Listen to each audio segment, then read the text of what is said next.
ধন্যবাদ। আজকে আমাদের জন্য একটা ঐতিহাসিক দিন।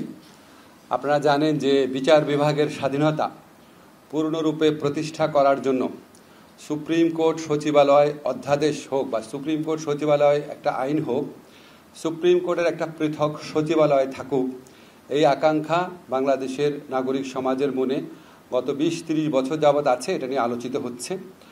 অনেক পলিটিক্যাল পার্টি অনেক আশ্বাস দিয়েছেন, অনেক কিছু বলেছেন, কিন্তু আলটিমেটলি আমরা এখন একটা ভালো জায়গায় আসতে পেরেছি। সুপ্রিম কোর্টের জন্য পৃথক সচিবালয় প্রতিষ্ঠা, এটা আমাদের বিচার বিভাগীয় সংস্কার কমিশনের সুপারিশে ছিল, জাতীয় ঐক্যমত্য কমিশনের সুপারিশে ছিল, এবং সেখানে এই প্রস্তাবে ঐক্যমত্য কমিশনের আলোচনায় অংশগ্রহণকারী সকল দল এটাতে সম্মত হয়েছে। সকল দল এটাতে একমত যে বিচার বিভাগের পূর্ণ স্বাধীনতা প্রতিষ্ঠা করার জন্য সুপ্রিম কোর্টের একটা পৃথক সচিবালয় রাখবে। তো পৃথক সচিবালয়ের একটা আইনের নীতিগত অনুমোদন আমরা এর আগে একটা উপদেষ্টা পরিষদের মিটিংয়ে করেছিলাম। আজকে আমাদের মাননীয় প্রধান উপদেষ্টার সভাপতিত্বে অনুষ্ঠিত উপদেষ্টা পরিষদের বৈঠকে এটা চূড়ান্তভাবে অনুমোদিত হয়েছে। তা আপনারা বলতে পারেন যে আজকে আমরা মাজদার হোসেনের মামলার যে রায় ছিল সেটার পরিপূর্ণ বাস্তবায়ন এবং বিচার বিভাগের স্বাধীনতা পরিপূর্ণরূপে প্রতিষ্ঠার যে শেষ ধাপ সেটা সম্পন্ন করলাম আইনগতভাবে।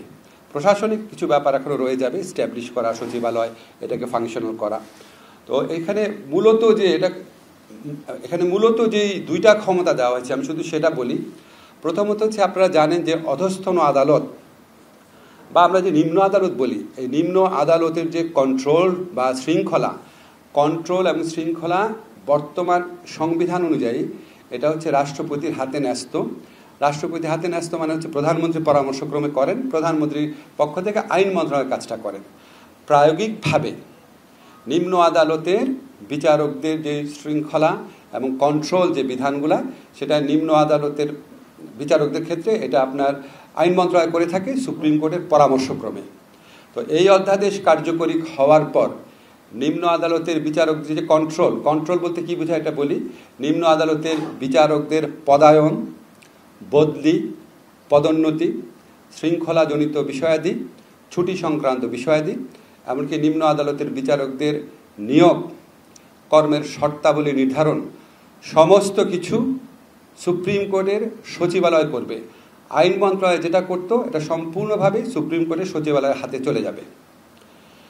বাট এটা কয়েকটা জিনিস খেয়াল রাখবেন। এক নম্বর হচ্ছে, শুধুমাত্র বিচার কাজে নিয়োজিত যারা আছেন সেই বিচারকদের কন্ট্রোল, শৃঙ্খলা এবং ছুটির বিষয়াদি সুপ্রিম কোর্টের সচিবালয়ের হাতে চলে যাবে।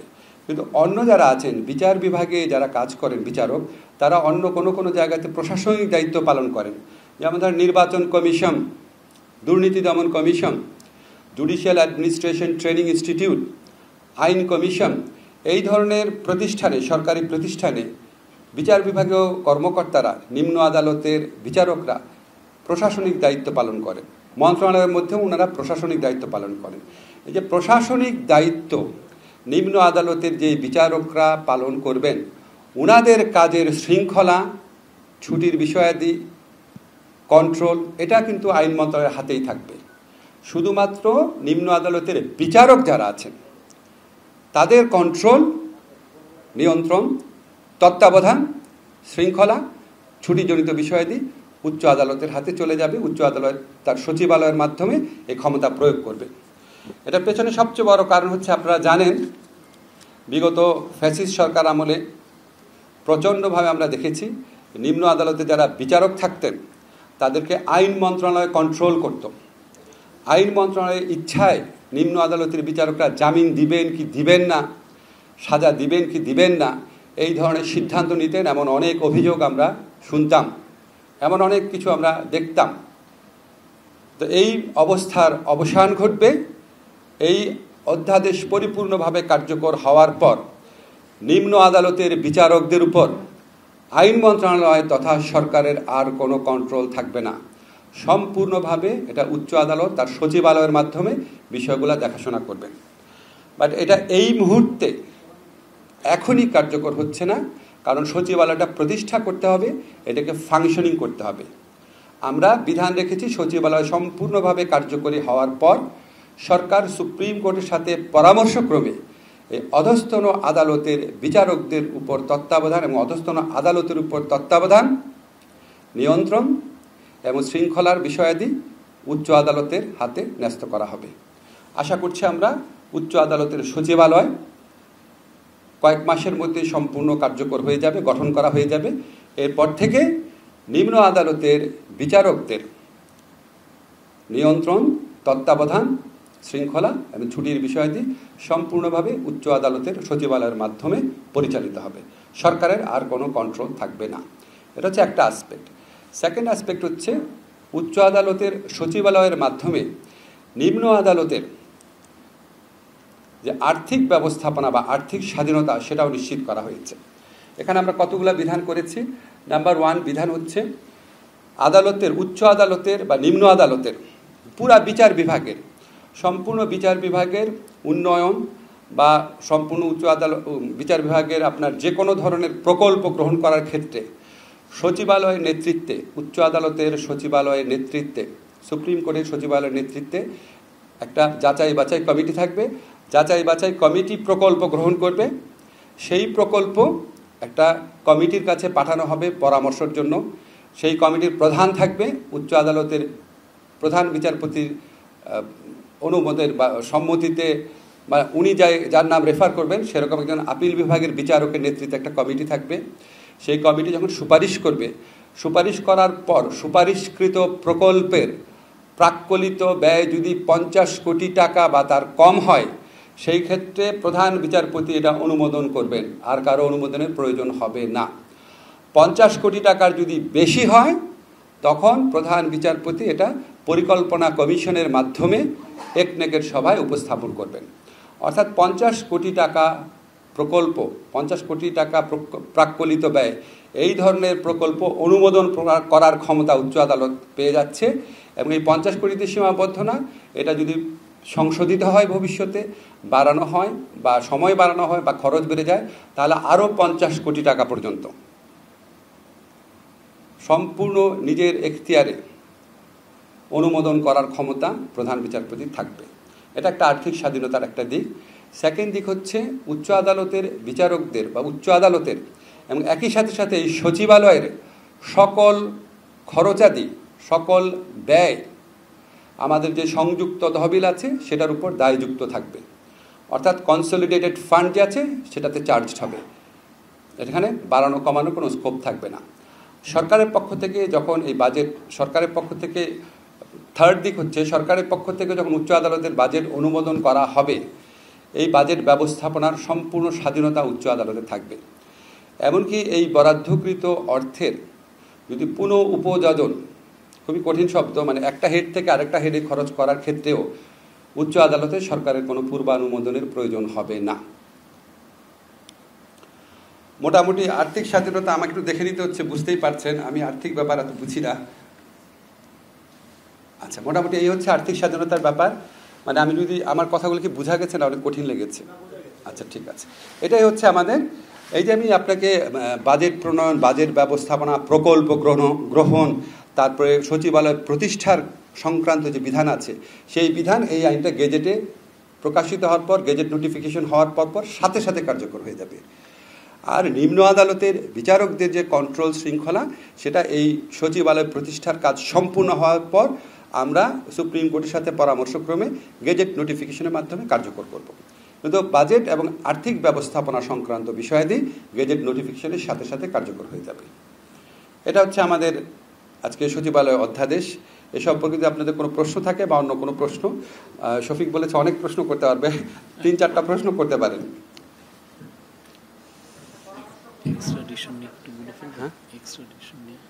বলবো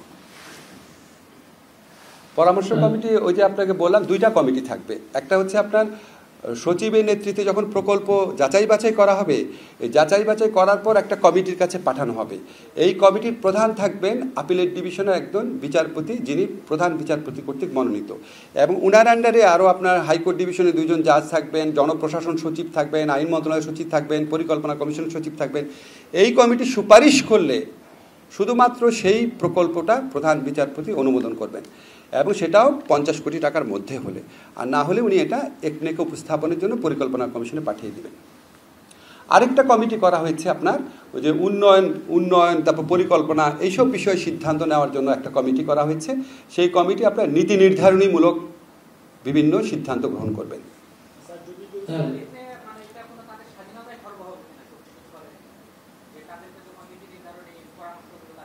নীতি নির্ধারণী পরামর্শ যারা দিবেন সেটারও প্রধান থাকবেন প্রধান বিচারপতির নেতৃত্বে সুপ্রিম কোর্টের একজন বিচারক, ওইখানেও ওনাদেরই ডমিনেন্স থাকবে। আর এই নীতি নির্ধারণীমূলক সিদ্ধান্ত যারা দিবেন এখানেও আপনার সম্পূর্ণভাবে উচ্চ আদালতের আধিপত্য থাকবে। প্রধান বিচারপতির নেতৃত্বে প্রধান বিচারপতির সম্মতিক্রমে অনুমোদিত একজন বিচারপতির নেতৃত্বে এটা গঠিত হবে, এবং এখানে আপনার আইন মন্ত্রণালয়ের সচিব, অ্যাটর্নি জেনারেল ওনারা থাকবেন, সুপ্রিম কোর্টের বিচারকরা থাকবেন। ওনারা নীতি নির্ধারণীমূলক, ওনারা পলিসি গাইডলাইন দিবেন, ওনাদের তো এক্সিকিউটিভ ফাংশন থাকবে না। আপনার নামটা একটু বলেন। আর সরকারের যদি কোনো প্রতিনিধি না থাকে সরকারের মাধ্যমেই তো কাজ করবে, একজন প্রতিনিধি থাকবে, আর সব তো আপনার সুপ্রিম কোর্টের। এই যে আপনার নীতি নির্ধারণী কমিটি যেটা বললাম, আর অ্যাটর্নি জেনারেল থাকবেন, উনি তো স্বাধীন মানুষ।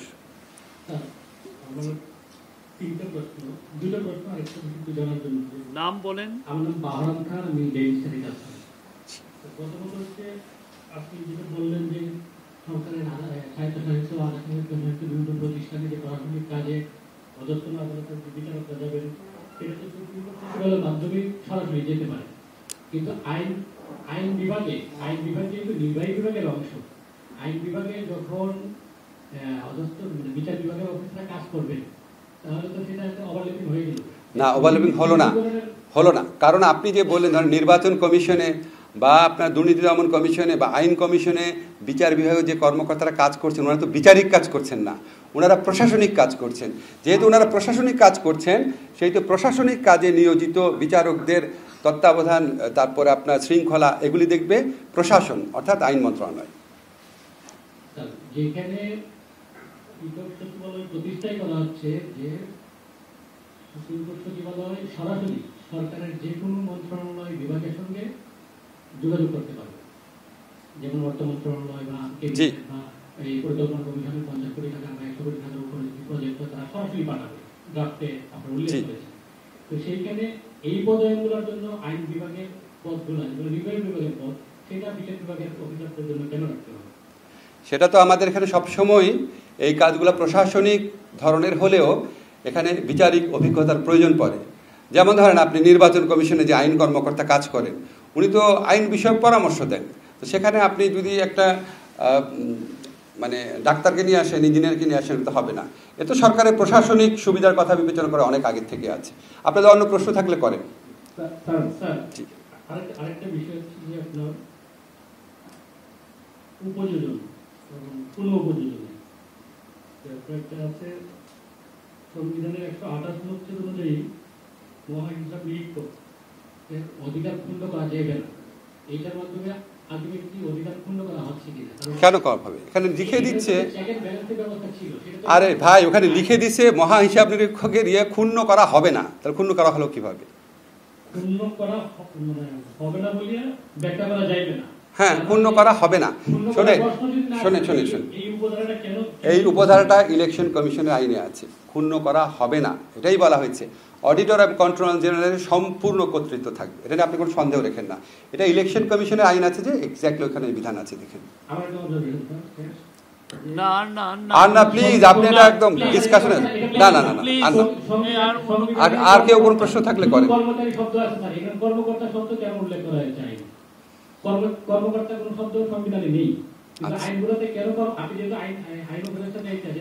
সংবিধানে যদি কোনো কিছু উল্লেখ না থাকে, সেই শব্দটা যদি আমি ইউজ করি, আমি তথ্য প্রযুক্তি এটা আইন করলেন, সংবিধানে তথ্য প্রযুক্তি শব্দটা আছে? না না, এটা সমস্যা না, আপনি একদম ডায়লগে যেন না, আমি এত ডায়লগ করা, এত সাংবাদিক সম্মেলন। জি বলেন। জি জি জি, আমাদের এই আইনটা হওয়ার পর এটা তো আপনার এখনও এটা অনেকগুলো ধাপ আছে, ঠিক আছে। এটা সামারিটা যাবে, সামারিটা আমি সাইন করব, তারপর আমাদের মাননীয় প্রধান উপদেষ্টা সাইন করবেন, তারপর রাষ্ট্রপতি সাইন করবেন, তারপর আইন মন্ত্রণালয়ে আসবে, আসার পরে আমরা গেজেট নোটিফিকেশন করব, 7 দিনের মতো লাগতে পারে। সচিবালয় প্রতিষ্ঠার যে বিষয়টা সব মিলিয়ে সচিবালয় প্রতিষ্ঠাটা আমি বলতে পারবো না। আমরা সচিবালয় প্রতিষ্ঠাটাকে মানে এই আইনে অনুমোদিত করা হয়েছে। এখন মাননীয় প্রধান বিচারপতি উনি ওনার মতো করে সচিবালয় এস্টাবলিশ করবেন। রেজিস্ট্রার জেনারেল অফিস তো আছে, এটা তো সব কন্টিনিউ করবে, কিন্তু সচিবালয় উনি কতদিনে প্রতিষ্ঠা করবেন, কাকে কাকে নেবেন, কীভাবে অর্গানোগ্রাম সাজাবেন, এটা আমি বলতে পারবো না। তবে আমার ধারণা এটা হয়তো 1-2 মাসের ব্যাপার। এই প্লিজ, আপনি অনেক কোশ্চেন করছেন, নো প্লিজ। হ্যাঁ বলেন বলেন বলেন।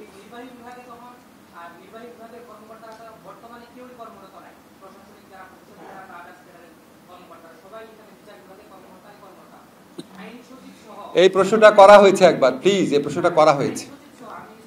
জি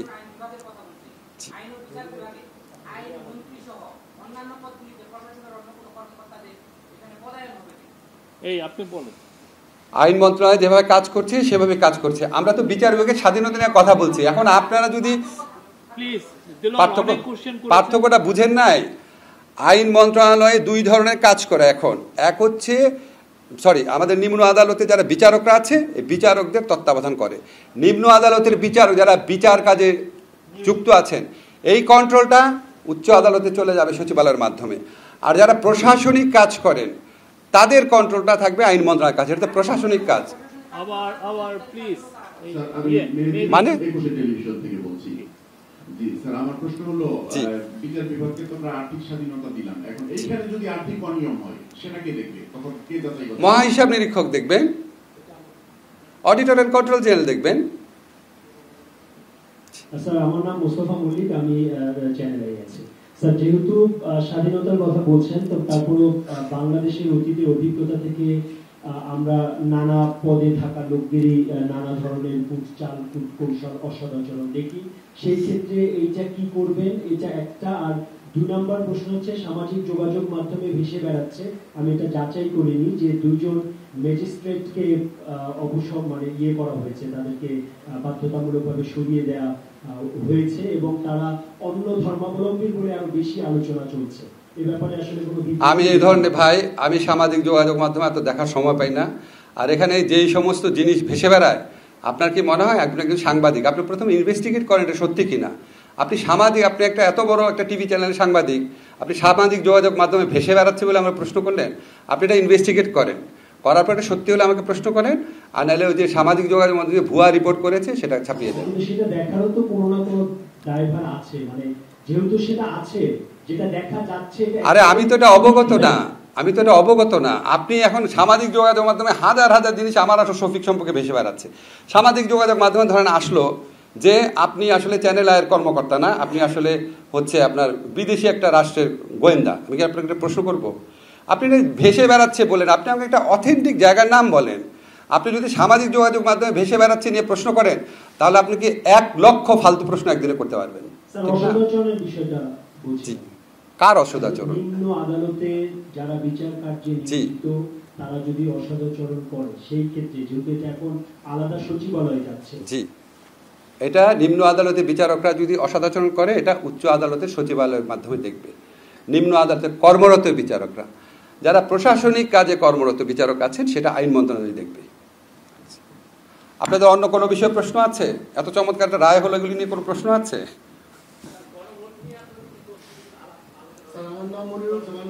জি,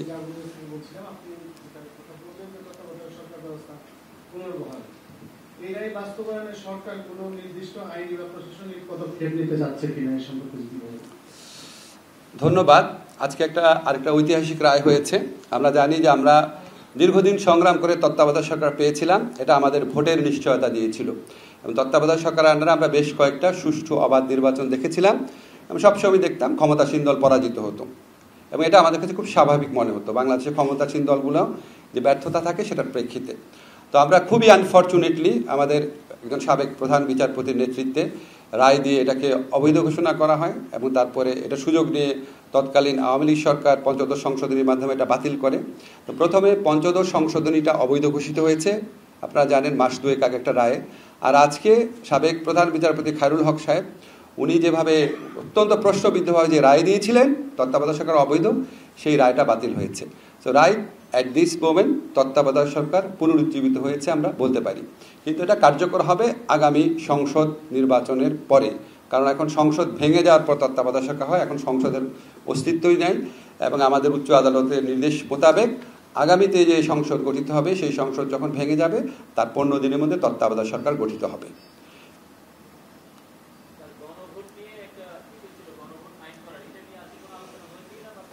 গণভোট আইন আমরা খুব দ্রুত করতে যাচ্ছি, এই উইকে করে ফেলবো। ধরেন আজকে কি বার, বৃহস্পতিবার, তো ধরেন আগামী 3-4 কার্য দিবসের মধ্যে হয়ে যাবে।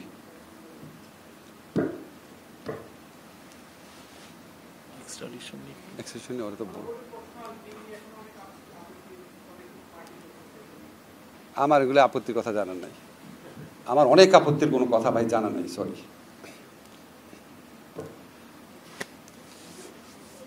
ঠিক আছে, আচ্ছা, আপনাদের আরেকটা বিষয় আপনারা প্রশ্ন করেনি, তবু আপনাদের জানিয়ে দেওয়া প্রয়োজন। আমরা মানবতা বিরোধী অপরাধের জন্য মৃত্যুদণ্ডপ্রাপ্ত আওয়ামী লীগ নেত্রী শেখ হাসিনা এবং সাবেক স্বরাষ্ট্রমন্ত্রী আসাদুজ্জামান কামাল, ওনাদের এক্সট্রাডিশনের জন্য আমরা চিঠি দিচ্ছি এবং এর পাশাপাশি ওনাদের প্রত্যর্পণ করার জন্য, যেহেতু ওনারা এখন কনভিক্টেড, মৃত্যুদণ্ডপ্রাপ্ত, কাজেই আমরা মনে করি ভারতের এখন বাড়তি দায়িত্ব রয়েছে তাদের ফেরত দেওয়ার জন্য। বাংলাদেশের মানুষের বিচারের আকাঙ্ক্ষা সেটা পূরণ করার জন্য এই দায়িত্ব পালনে ভারত যেন আমাদের সাথে এক্সট্রাডিশন চুক্তি অনুযায়ী তার অব্লিগেশন পালন করে, সেই জন্য সেটা স্মরণ করিয়ে দিয়ে ভারতকে আমরা চিঠি দিচ্ছি।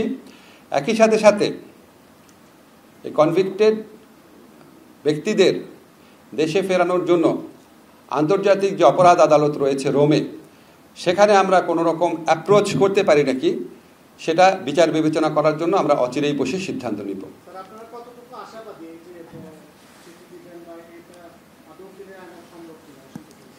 আপনার প্রশ্নের মধ্যে যতটুকু আশাবাদী আছে ততটুকু আশাবাদী আমরা। ঠিক আছে, আমার কাজ শেষ। বলেন। Thank you. আজকে আরো বেশ কিছু ইম্পর্টেন্ট এজেন্ডা ছিল, তো আমি একটু বলছি। প্রথমত, ভূমির ব্যবহার নিয়ন্ত্রণ ও কৃষি ভূমি সুরক্ষা অধ্যাদেশ 2025-এর খসড়া নীতিগত ও চূড়ান্ত অনুমোদন হয়েছে আজকে আমদানি নীতি নিয়ে একটা ডিসকাশন হয়েছে, আমদানি নীতি আদেশ, বাট এটা আরো ফার্দার কনসালটেশনের জন্য আবার পাঠিয়ে দেওয়া হয়েছে মিনিস্ট্রিতে। আর আজকে জুলাই 2024-এর গণঅভ্যুত্থানের কারণে ইউএই হতে জেল ফেরত ক্ষতিগ্রস্ত প্রবাসীদের বিষয়ে আলাপ হয়েছে, এই বিষয়েও ফার্দার কনসালটেশন হবে এটাও। আর আজকে উপদেষ্টা পরিষদের বৈঠকে এই গত 8ই অগাস্ট থেকে, গত বছর 8ই অগাস্ট থেকে 31শে অগাস্ট পর্যন্ত যে কয়টা মিটিং হয়েছে, মোট 51টা মিটিং হয়েছে, সেই মিটিং এর সিদ্ধান্ত সমূহের উপরে একটু আলাপ হয়েছে এবং এই মিটিং এ বলা হয় যে মিটিং এর একটা অগ্রগতি প্রতিবেদন উপস্থাপন করা হয়েছে। আজকে বাংলাদেশ টেলিযোগাযোগ সংশোধন অধ্যাদেশ 2025-এর খসড়া নীতিগত চূড়ান্ত অনুমোদনের জন্য এসেছিল, বাট এটা এটাও ফার্দার কনসালটেশনের জন্য পাঠিয়ে দেওয়া হয়েছে। আজকে মানব পাচার, অভিবাসী চোরাচালান প্রতিরোধ দমন অধ্যাদেশ 2025-এর খসড়া নীতিগত অনুমোদন হয়েছে, এটা চূড়ান্ত না, নীতিগত অনুমোদন হয়েছে। এই আমি যেটা ভূমির ব্যবহার নিয়ন্ত্রণ ও কৃষি ভূমি সুরক্ষা অধ্যাদেশ 2025-এর ইম্পর্টেন্ট কিছু বিষয় নিয়ে বলছি। এই বিষয়ে মূল যে জিনিস, যে কৃষি জমি আপনারা জানেন যে আমাদের খুব র্যাপিডলি কমছে, আমরা খুবই একটা ছোট একটা দেশ, আমাদের জনসংখ্যা গত 54 বছর 2.5 গুণ বেড়ে গেছে। তো আমাদের যাতে শস্য উৎপাদন ব্যাহত না হয় এবং আমরা যেন এই আমাদের যে বাড়তি জনসংখ্যার সাথে ম্যাচ করে আমরা যেন আমাদের শস্য উৎপাদন বাড়াতে পারি, সেটাকে সামনে রেখেই এই বিষয়টা চূড়ান্ত অনুমোদন পেয়েছে। ভূমির ব্যবহার নিয়ন্ত্রণ ও কৃষি ভূমি সুরক্ষা অধ্যাদেশ 2025। তো এইটার ইম্পর্টেন্ট ফিচার ছিল হলো এক হচ্ছে 2, 3, 4 বা ততোধিক ফসলি কৃষি ভূমি অকৃষি কাজে নিরুৎসাহিত করণ, অকৃষি কাজে যাতে না ব্যবহার হয় সেই জন্য নিরুৎসাহিত করণের জন্য যা যা কর্মসূচি নেওয়া উচিত, যা যা কাজ করা উচিত সেই ব্যাপারে একটা মুভ নেওয়া হবে। 2, জলাধার, জলাভূমি, পাহাড়, টিলা, বনভূমি, সাগর ও উপকূলীয় অঞ্চলে পরিবেশগতভাবে সংবেদনশীল অন্যান্য এলাকার ভূমি সুরক্ষা করার জন্য ইম্পর্টেন্স দেওয়া হয়েছে। ভূমি ব্যবহারে জোনিং ম্যাপ প্রণয়নের কথা বলা হয়েছে। কৃষি ভূমি অনুমোদিত ভাবে অকৃষি কাজে ব্যবহার, এটাকে নিরুৎসাহিতকরণ এবং এটার জন্য যারা এই কাজটা পরিবর্তন ভূমি কৃষির অনুমোদিত পরিবর্তনকে অপরাধ হিসেবে গণ্য করা হয়েছে এবং অপরাধের জন্য কারাদণ্ড ও জরিমানা আরোপের বিধান রাখা হয়েছে। এটা ছিল মূল ফিচার। আর আজকে মিটিং এ উপদেষ্টা পরিষদের যে গত বছরের 8ই অগাস্ট থেকে 31শে ডিসেম্বর মধ্যে 51টা মিটিং হয়েছে কাউন্সিল অফ অ্যাডভাইজার এর, তার মধ্যে 394টি বিষয় ডিসকাশন হয়েছে, 394, এবং তার মধ্যে ডিসিশন ছিল, যে ডিসিশন মধ্যে 322টি ডিসিশন, না সরি 394টি ডিসিশন নেওয়া হয়েছিল এই কাউন্সিল অফ অ্যাডভাইজার মিটিং গুলোতে। 394 ডিসিশনস ওয়ার টেকেন, তার মধ্যে ইমপ্লিমেন্টেড হয়েছে 322টি, হুইচ ইজ 82%। তো যতগুলো ডিসিশন হয়েছে তার 82% ইমপ্লিমেন্টেড হয়েছে according to the cabinet secretary. এটা হচ্ছে রেকর্ড ইমপ্লিমেন্টেশন। এরকম এই এত কম সময়ে এতগুলো ডিসিশন নেয় এবং ইমপ্লিমেন্টেশন এর আগে কোনো গভর্নমেন্ট 54 বছরে হয়নি। আর 72 ডিসিশনস আর আন্ডার ইমপ্লিমেন্টেশন, বাকি যে কয়টা আছে। আর ক্যাবিনেটে মোট 251টি সারসংক্ষেপ উপস্থাপিত হয়েছে এবং এটা নিয়ে ডিসকাশন হয়েছে। এই ছিল আজকে ক্যাবিনেট মিটিং এর সময়। সরি,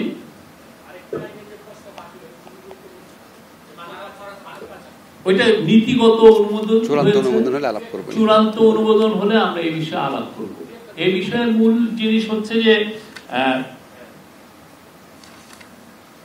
মানব পাচার নিরুৎসাহিত করা, মানব পাচার যে কোনো ফর্মেই হোক না এটাকে নিরুৎসাহিত করা, এটার জন্য একটু শাস্তি বিধান করা যায়। মানব পাচার অভিবাসী চোরাচার প্রতিরোধ দমন অধ্যাদেশ 2025, এখানে যেমন যারা মানব পাচারে জড়িত তাদের ব্যাংক হিসাব ফ্রোজেন করা, তাদের সম্পদ আটক করা, বিদেশ গমনে বাধা দেওয়া, তাদের যারা যেন অনলাইন প্ল্যাটফর্ম ব্যবহার করে মানব পাচার না করতে পারেন সে বিষয়ে সুনির্দিষ্ট মেজার নেওয়া, তারপরে আপোষ করতে ভিকটিমদেরকে অনেক সময় আপনারা জানেন তারা চাপ দেয়, সেই চাপের বিষয়ে সুনির্দিষ্ট কিছু মেজার নেওয়া হয়েছে। আসামির অনুপস্থিতিতে তার বিচার কাজ আগে তেমন একটা করা যেত না, এবার এইটা আরো যাতে খুব ভালোভাবে করা যায় সেটার বিধানও যুক্ত করা হয়েছে। এটা আরো কিছু বিষয় আছে যে বিষয়গুলো মাননীয় অ্যাডভাইজাররা বলেছেন, সেই আলোকে এটা আপাতত নীতিগত অনুমোদন হয়েছে। বাকি বিষয়গুলো এটা আলোচনা সাপেক্ষে সামনের মিটিং গুলো উপস্থাপন করা হবে, তখন এটা চূড়ান্ত অনুমোদনের জন্য উপস্থাপিত হবে। Thank you.